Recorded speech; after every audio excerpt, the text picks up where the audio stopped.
Silav, ez danî me. Li Sanîtona Kalîforniyayê li navenda herêmî wekî koordînatorê xizmetê kar dikim. Îro ez dixwazim bu re xala dehemîniya rêbaza HCBS'yê nîqaş bikim. Mafê xwegîhandinê. Tê wê watê kuldora mala xwe divê herkes bê hêsanî xwe bigîne her tişta ku dixwaze. Em vegerin Sanyoksê, em bibînin bernameyeke pêşbirkê, taşteyekê xweş û weyla. Deqeyekê bisekinin. Navenda herêmiya Sanîtonê ez danî. Slav denê, ez Nova ji Sanyoksê. Silav Nova, min jî niha behsa te dikir. Tu çawa yî? Pêdiviya min balîkariyê heye. Min ferq kir ku îro Lorenzo di dema taştê de zehmetê dikişand. Baş e? Pêşî min got qey ji ber ku hemkes li midbexê ye, lê ne wisa ye. Dê hemû bi hev re biçûna kêşana pêşbîrkê. Lê paşê pê hesiyam ku tamîrata me kiriye xirab e. Heta gelekî tirsnak e. Lorenzo nedixwest derdorê tevlî hev bike lê ji bo baştir bibe pêşniyarek kir. Lorenzo ev tişt xîzkirin. Wa, ev pir zîrekane ye. Fikreke baş e. Kêfxweş bûn be civandina te. Em çawa bikin pêşniyareke te heye gelo? Dikarim çareser bikim. Ma tu dikarî çê bikî? بله Berî ew werin tu dikarî çareser bikî? بله Gelo ma tu tenê bi peyvên yekî tê daxivî? نه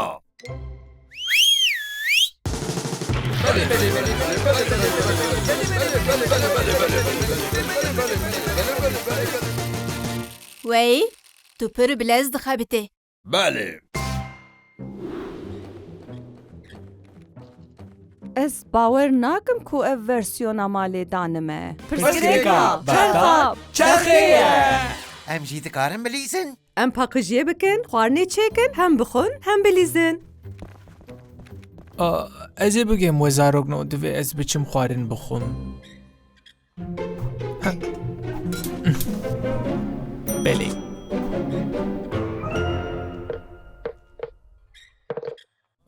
We lîstika xwe xelas kir? Çi? Nexêr. Hîn me dest pê nekiriye. Heya beşasiyan pêdiviyan vevan percanîne. Çerxa êgir. Hey, kêşan çawa bû? Pet playback bi rastî jî ew qasî qeşeng e? Belê, lê ew ne basken Robinse. Lorenzo, tu di derbarê tamîratê de çi difikirî? Te got tamîrat? Ji bo ez bilîzim min ew qasî ecele kir ku ez pê nehsiyam. Wê çaxeyê min bişopîne.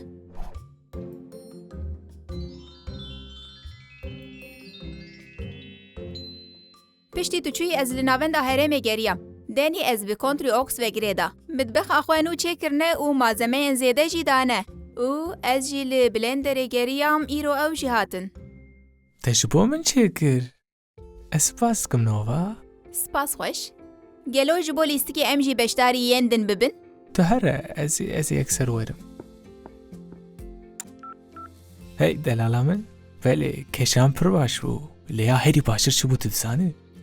Nova îro metbexa xwe nûjin kir. Hinek dezgeh daxistin. Malbarkirina min bi diyara minî herî baş bû. Li gorî kaydeyên Sanyoksê jî be Nova ferq kir ku hîn jî ji bo Lorenzo neb gerhatiye. Ji ber vê Nova berpirsiyarî wergirt û hinek pêşniyarî kirin. Xwegîhandin nabe ku bixwestekê be. Niha ev mesele çareser bû. Lewra erê ev karton fîlmek e. Lê di cîhana rasteqîn de temîrkar berpirsiyarin ku mala we li gor dilê we saz bikin. Dema meseleyek çêbû, navenda herêmî di navbera we û xizmetkaran de dikare bibe navbênkar û çareseriyekê bibîne. Ji bîr nekin, guherînên mezûn û bandorker, bi axaftinên biçûk dikarin dest pê bikin. Wekî kesê xizmetê dide, kesnavendî, tê wê wateyê ku hûn guh bidin mirovên ku piştgirî dikin û li gorî wan kesan tev bigerin.